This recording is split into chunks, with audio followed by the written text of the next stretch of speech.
तर राजकीय वर्तुळातल्या top 9 news बघूयात। नागपूर महापालिका निवडणुकीमध्ये सर्वपक्षीय प्रचाराला गती। पवारांच्या राष्ट्रवादीचे नागपूर अध्यक्ष दुनेश्वर पेठे प्रभाग क्रमांक 23 मध्ये मैदानात, तर काही प्रभागात महाविकास आघाडीचं मतविभाजन होण्याची शक्यता। पवारांच्या राष्ट्रवादीकडून स्वतंत्र पॅनल तयार करून प्रचाराला सुरुवात। नारायण राणेंचे सक्रिय राजकारणातून निवृत्तीचे संकेत। आता दोन्ही चिरंजीव काम करतायत, आता थांबायला पाहिजे, नारायण राणेंचं वक्तव्य।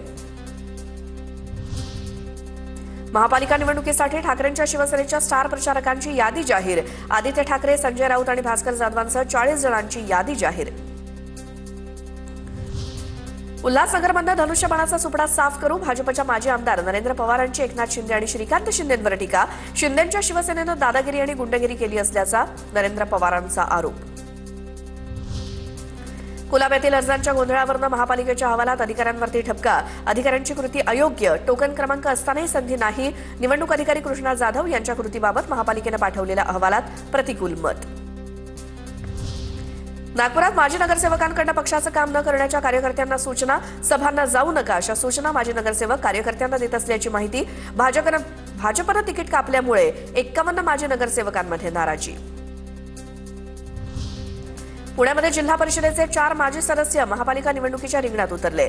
समाविष्ट 23 गावांमुळे 4 प्रभागांमध्ये जिल्हा परिषदेचे माजी सदस्य निवडणूक लढवणार। नवनीत राणांकडून पती रवी राणांच्या पक्षाच्या उमेदवारांचा प्रचार। भाजप आणि युवा स्वाभिमानमध्ये लढत असताना नवनीत राणांकडून युवा स्वाभिमान पक्षाचा प्रचार। साईनगरमध्ये भाजपच्या तुषार भारतीय विरुद्ध युवा स्वाभिमानचे सचिन भेंडे यांच्यामध्ये थेट लढत। नागपुरात शिवसेना ठाकरे पक्षाचे उमेदवार असलेल्या पती पत्नीकडून जोडीनं फिरून प्रचार। सुनील मानेकर आणि अपर्णा मानेकरांचा दुचाकीवरती जोडीनं फिरून प्रचार। नागपूर प्रभाग क्रमांक 34 मध्ये मानेकर पती पत्नी निवडणुकीच्या रिंगणात।